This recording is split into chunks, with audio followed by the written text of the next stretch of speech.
10 kulturnih šokova koje sam doživeo na Tajlandu. Prvi šok. Tišina i strpljenje u javnosti. Stvarno me fascinira kako nigdje nikoga ne čujem da se svađa na ulicu ili da viče jedan na drugog. Neverovatno. Drugo, poštovanje prema starijima.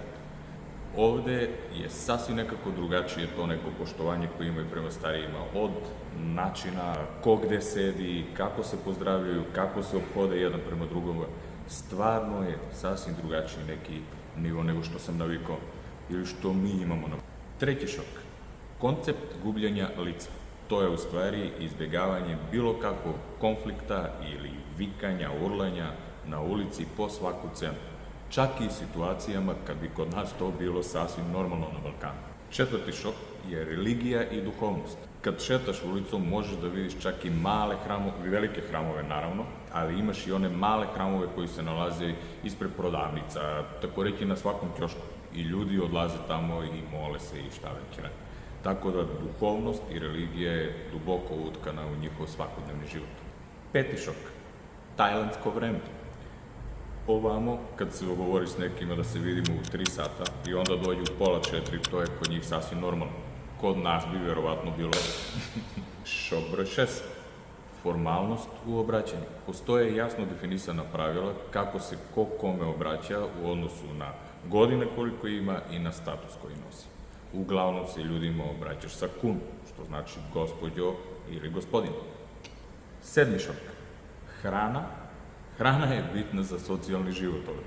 Znači, prilikom svakog dogovora, čak i prilikom sastanka, prilikom neformalnog druženja, hrana je taj neki sastavni deo i obavezno se deli hrana.